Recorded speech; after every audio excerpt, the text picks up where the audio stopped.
संप्रदायाचं कार्य करतो. आम्ही सोनार समाजातून येतो. नवनाथ ग्रंथ हा आपण बऱ्याच जणांनी वाचला आहे. आपण सर्व नाथभक्त इथं आहात. बऱ्याच जणांनी वाचला आहे, बऱ्याच जणांनी जवळून सगळ्या काही गोष्टी त्यातल्या अनुभवल्यात. पण नवनाथ ग्रंथाचे लेखक हे धोंडीसूत मालुकवी हे सोनार समाजाचे होते हे फार कमी जणांना माहिती की नवनाथ ग्रंथाचे लेखक धोंडीसूत मालुकवी हे सोनार समाजामधून 1950-60च्या दशकामध्ये नवनाथाची पोथी, आता फार जुनी माणसं म्हणाल तर या बाबांना माहिती असेल किंवा या बाबांना माहिती असेल, ती पोथी म्हणजे सुट्या पानाची असायची. एक एक पान त्या पोथीचं पलटावं लागायचं. आणि त्या पोथीमध्ये असा उल्लेख होता की मालुकवी हे गोसावी समाजाचे आहेत. मग आमचा त्या विषयावरती वादिवाद चालला. बरेचसे काही नाथ सांप्रदायिक होते की त्यांनी आम्हाला आक्षेपही घेतला की ते सोनार समाजाचे नाही, ते गोसावी समाजाचे. अहो, संताला जात नसते, संत हे जातीचे परी असतात. परंतु त्या लेखकाची जात लपवण्याचा प्रयत्न काही षडयंत्रकारी लोकांनी केलेला होता. आम्ही बासरला गेलो. बासरला मालुकवीची समाधी, आपण जर कधी बासरला गेलात, बरेच जण गेलेले आहात, पण कधी मालुकवीच्या समाधीचं दर्शन घेतलेलं नसेल असं मला वाटतं. हातवरी करा बरं, पण दर्शन घेतलं पाहिलं आम्ही. तुम्ही पाहिले बाबा, धन्य आहे, कारण तुम्ही जुने आहेत, तुम्हाला माहिती आहे. खेळा गेलेला आहे. हां, गंगेच्या कडेला तिथं 3 समाधी आहेत. त्यामध्ये एक समाधी अलीकडची धोंडीसूत मालुकवीची आहे, ज्यांनी नवनाथासारखा ग्रंथ लिहिला. त्या ग्रंथाच्या लेखकाचं नाव त्यांना पुन्हा मिळवून देण्यासाठी आम्ही निरंतर प्रयत्न केले. त्या व्यक्तीच्या घरी गेलो, त्यांच्याशी आम्ही बोललो की नवनाथ ग्रंथामध्ये जे लिहिलं हे चुकीचं लिहिलं तुम्ही, की मालुकवी हे सोनार समाजातून होते. आणि आता सर्वजण ह्या गोष्टीचं सगळ्यांना माहिती आहे आणि सर्वजण आता प्रचार प्रसार देखील करतात की नाथ संप्रदायाचा जो ग्रंथ लिहिला ते मालुकवी सोनार समाजातून होते. त्यांचे आणखी काही 3-4 ग्रंथ आहेत. आपण फक्त नवनाथ ग्रंथ पाहता, नवनाथ ग्रंथासोबत भक्ती कथामृत नावाचा ग्रंथ मालुकवींनी लिहिला. यासोबत मालुतारण नावाचा ग्रंथ लिहिला, ज्ञानलहरी नावाचा ग्रंथ लिहिला, भक्ती नवरात्री नावाचा ग्रंथ लिहिला. असे अनेक ग्रंथ आहेत. जेवढे नवनाथचा ग्रंथ आहे 7000 ओव्याचा, एवढे ग्रंथ आहेत. हस्तलिखित आहेत पण प्रकाशित झाले नाहीत. त्यामुळे आपल्या सर्व भाविकांसमोर आला नाही त्यांचा लेख. आमचा मानस आहे एक असाच नवनाथांसारखा जो मालुतारण नावाचा हस्तलिखित ग्रंथ आमच्या पंढरपूर येथील संस्थांकडे आहे, तो आम्ही लवकरच पंढरपूरच्या संस्थांमार्फत प्रकाशित करणार आहोत. त्यामध्ये देखील याचप्रमाणे विविध कथा आहेत, विविध प्रसंग आहेत त्यांना अनुभवलेले मालुकवींनी. एवढं बोलण्यासाठी मला मी महाराजांनी तर संधी दिली, यासाठी महाराजांचा मी शतशः आभारी आहे. आपल्या सर्वांचा आभार. ओम नमो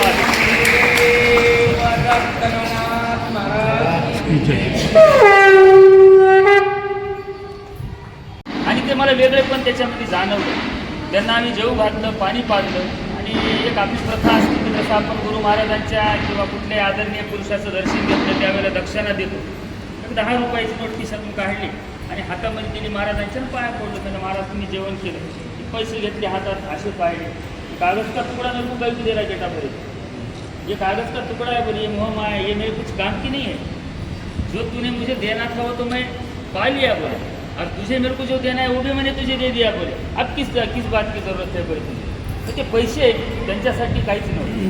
पैसे म्हणजे त्यांच्यासाठी कागद. कारण नाथ संप्रदाय हा मुळामध्ये संन्यासी संप्रदाय आहे, मोहमायेच्या परे आहे, की ज्यामध्ये कुठल्याच मोहाला मायेला प्राधान्य दिल्या जात नाही, कुठल्या कर्मकांडाला प्राधान्य दिल्या जात नाही, कुठला पूजा पाठ अमुक तमुक तुम्ही जे काही कुठं अंधश्रद्धा ह्या बाळगता, याचंही यामध्ये निरसन केलं आहे नाथांनी, की या गोष्टीच्या भानगडीत न पडता सरळ हा भक्तिमार्ग आपल्या नाथांचा आपण निवडावा, यासाठी हा नाथ संप्रदाय आहे. आणि हे सगळं जेवण झाल्यानंतर ते महापुरुष तिथून उठले. त्यांच्या पाया पडलं होतं, त्यांनी उठले आणि पुढे निघून गेले. तोपर्यंत काय असतं, कुठलाही सिद्ध पुरुष आपल्यासमोर, जसं आता आपले हरिभक्तपरायण संत मारुती महाराज आपल्या इथं होते, मारुतराव महाराज. आता मारुतराव महाराज होते तोपर्यंत खूप कमी जणांना कळाले की मारुतराव महाराज एवढे मोठे संत साक्षात देव होते, पण ते खूप कमी लोकांना कळाले. ज्यांना कळाले त्यांनी त्यांच्या जीवाचं सार्थक करून घेतलं. पण त्यावेळेस काय असतं, माणसाच्या डोळ्यावरती एक पडदा पडलेला असतो, त्या पडद्याच्या पलीकडलं माणसाला दिसत नाही. आणि तसंच काही आमचंही झालं की त्यावेळेमध्ये आम्ही त्या साधू संतांना ओळखू शकलो नाही तेवढ्या वेळापुरतं. जसं इथून त्या गेटपर्यंत निघून गेले, थोडंसं नजर इकडे झाली आणि पाहिलं तर ते गायब झालं. गायब झाल्यावर मग कळाले की आपल्याला साक्षात नाथांनी येऊन दर्शन दिलं, अंगावरती काटा उभा टाकला, सर्व अंग असं थरथर करायला लागलं की अरे आपण ज्यांची वाट बघत होतो तिथं साक्षात समोर होतं, त्यांनी आपल्याला दर्शनही दिलं. हा अनुभव सांगण्याचं कारण तुम्हाला एवढंच होतं की धर्मनाथ दिवेचं महत्त्व जे आज महाराजांनी आपल्या अध्यायामधून सांगितलं काही अनुभव देखील महाराजांनी आपल्याला सांगितले की धर्मनाथ विजेचे अनुभव काय असतात, की मेल्याला व्यक्ती देखील तिथं जिवंत होतो. आणि ही गोष्ट तेवढीच खरी आहे की जिथं धर्मनाथ बीज हा सप्ताह साजरा केला जातो, जिथं धर्मनाथ बीज त्यानिमित्त अन्नदान केलं जातं, त्या निमित्तानं साक्षात गोरक्षनाथांनी दिलेला आशीर्वाद आहे. त्यांचं हे वचन आहे की मी स्वतः त्या धर्मनाथ बीजेच्या ठिकाणी येईल, सूक्ष्म रूपाने म्हणा, आपल्या देहरूपाने म्हणा, आणि तिथं कुठल्याही रूपात येऊन तिथलं प्रसाद भक्षण करून जाईल. व जो तो धर्मनाथ बीजेचा सप्ताह करतो, त्याचं आयोजन करतो, त्याला हा आशीर्वाद देऊन जाईल. हे स्वतः गोरक्षनाथांचं वाक्य आहे आणि हे आम्ही फार जवळून अनुभवलं आहे या नाथ संप्रदायामध्ये. एक थोडासा वेळ होता, महाराजही म्हणजे थोडासा वेळ आहे आणि बोलूनही मला वाटतं थोडासा अध्याय संपला आहे, त्यामुळे हे थोडंसं मी तुमच्यासमोर बोललो. मी नाथ एवढं बोलण्यासाठी मला जी महाराजांनी एक संधी दिली, यासाठी महाराजांचा मी शतशः आभारी आहे. आपल्या सर्वांचा आभार. ओम